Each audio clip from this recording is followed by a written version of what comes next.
Greetings everyone, welcome back to the bench. Today I have another amplifier kit to take a look at. This one is a solder together kit based on the TDA2030, and I'm shooting with a new camera here, so I'm going to do a separate video on that. So I have to probably muck about with the settings, things like that, and get the sound and focus to work since it has a lot of features. But anyhow, more on that later. So I will take this kit apart, well, out of the bag, and we'll take a look at it here. See what we get here. Well, we get the IC and a bunch of resistors and capacitors. Zoom out a little bit.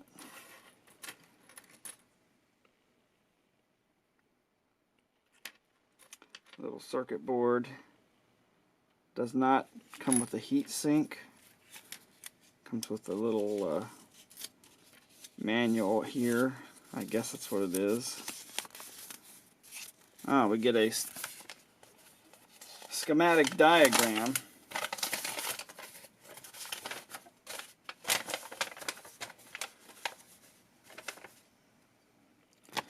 So yeah, it's a TDA2030A in a single supply configuration. And it's all in Chinese, so. Okay.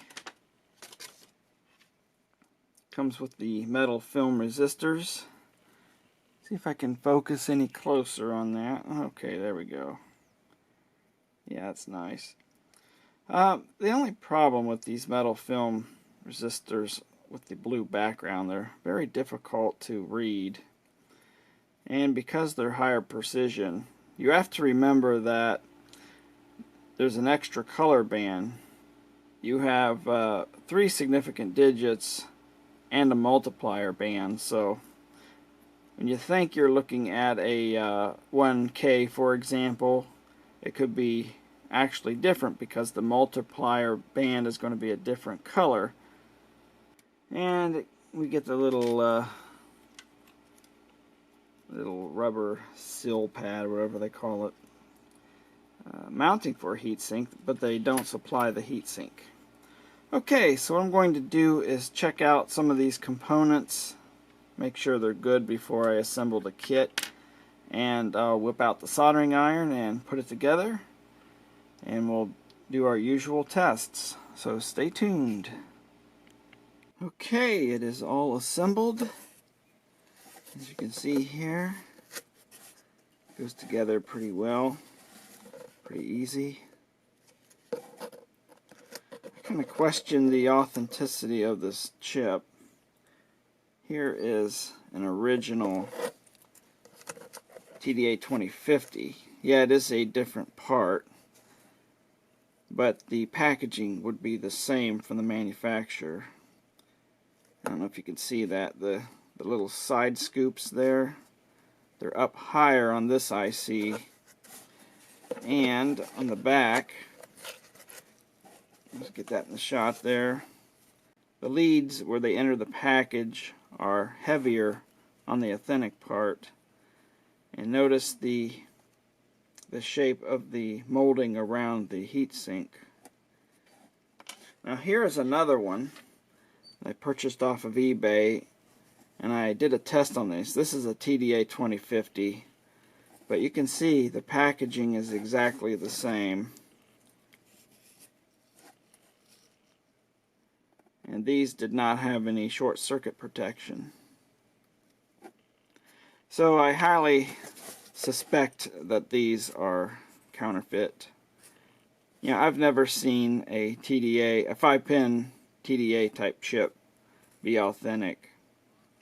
Plus the fact that ST Microelectronics discontinued manufacturing these things back in 2013. So, yep, I highly suspect that these are counterfeit. But, you know, they do work. they're just not going to have short circuit protection, and like we found in the other video, they weren't able to keep up with the authentic chip in output power. At a given voltage, the output power was somewhat less. Okay, let's hook up some speakers and power and input signal, and we'll give it an initial listening test. Okay, it's all soldered together. I found a heat sink in my junk box. It's a pretty small board. And it doesn't have a volume control, so I'm going to have to use the little preamp, music player, and I'm connected to the power supply. Sitting idle, it's drawing 30 milliamps at 12 volts. So I'll do the usual test. First off, we'll give a little music sample here, see what the thing sounds like.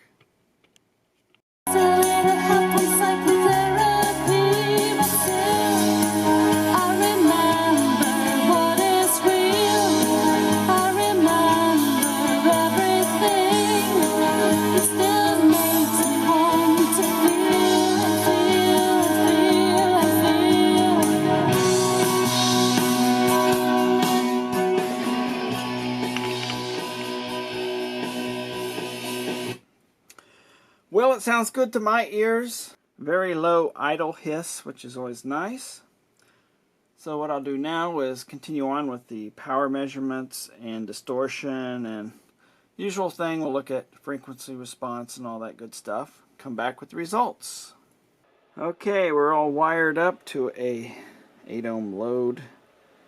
I'm going to scope right at the load. Of course, the preamp music player. And let's see what this bad boy can do.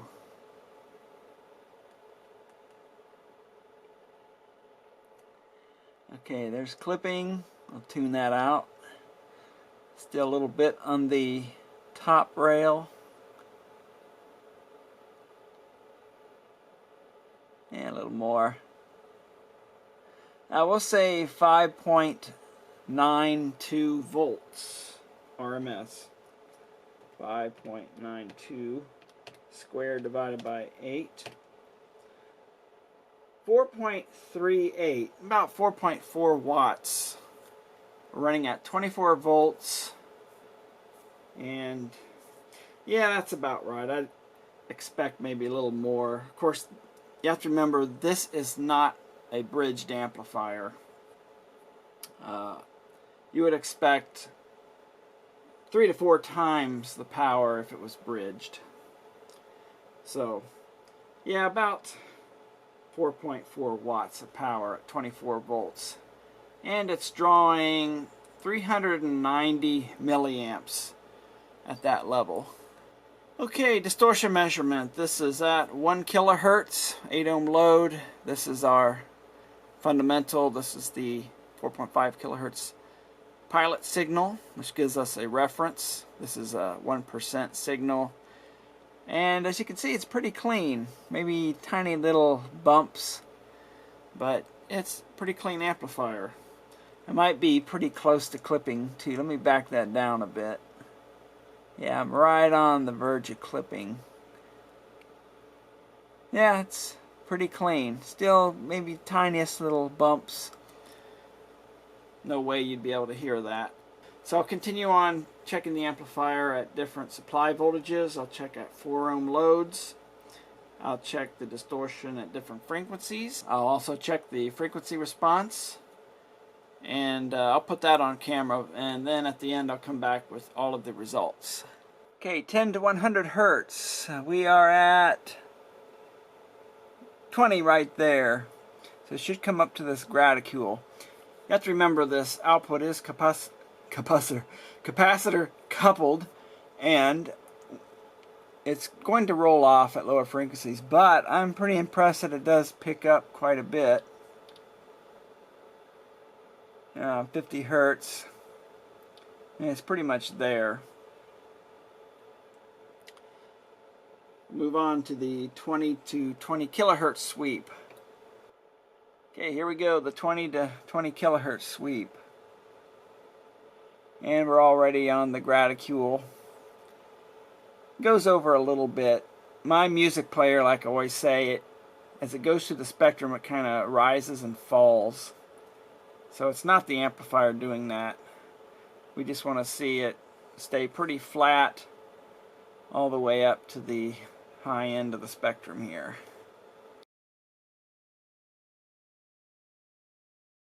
Okay, it is flat all the way to 20 kilohertz. The music player does kind of jitter and roll off a bit at the very end. That's not the amplifier. So yeah, the frequency response is very good with this amplifier. A little bit of roll off at low frequency, but again, that's because of the output capacitor. With most music, that roll off is so low with 8 ohm loads that it wouldn't make any difference in the music. With a 4 ohm load, it'd be more of a roll off because of the capacitive reactance is going to show up more with the lower impedance. Okay, here are the results of the power tests. I should mention I tested 20 to 20 kilohertz distortion. No issues at all. Performed very good. Surprisingly, nothing readable at the high end of the spectrum. That's where your solid state amplifiers will have the most trouble with low distortion, but no issues at all. Nothing I could read on the scope. So that is excellent there. As far as the power output, with the 4 ohm load, and this column here is the power supply voltage. So at 9 volts we had 0.44 watts. That's kind of disappointing. I'd expect well over a watt, but I don't know the disposition of this chip. Also, these hi-fi style chips tend not to be optimized to run at a lower voltage. So you're not going to get as much power output.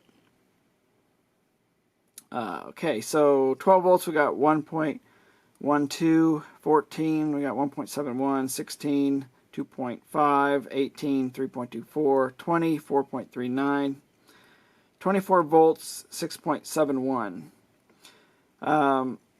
This is the voltage range they gave, 12 to 24 volts on the site. It does run below 9 volts, but again, it doesn't perform that well at such low voltages. And at 8 ohms, we had 0.28 at 9 supply. 12 volt supply, we had 0.67. 14 volts, we had 1.1. 16, 1.55. 18, 2.09, 20, 2.82, and 24, again we had 4.38. And like I said before, it is not a bridge amp, so you're not going to get the super high outputs that you do with a bridge configuration. But it's a nice little amplifier. It's pretty small. It is a kit. It's kind of fun to solder these little things together. You will need these little connectors. Well, they supplied these, but you'll need the female connector to plug onto those. Or you can leave them off and just solder on wires. The quiescent current is 30 milliamp. Now the parts seem to be okay. I don't know the authenticity of this chip. So, I don't think it's authentic ST microelectronics. But it seems to work okay for what it is. This little kit cost around $5. It was sent to me for free to review from Banggood. Again, like I say, they let me select what I want to review, and I call it as I see it. I think it's a decent little amp. It's not a powerhouse or anything. Kind of wish they would supply a little heat sink. This heat sink I did put on it is more than big enough for its almost 7 watts of output. With the capacitors that are supplied, you could go a little higher in voltage, but not knowing the disposition of this chip, I wouldn't push it too hard. If it's not an authentic TDA2030A, I wouldn't risk pushing it. Well, I guess that's about all I have to say here. Thanks for watching, and see you on the next video.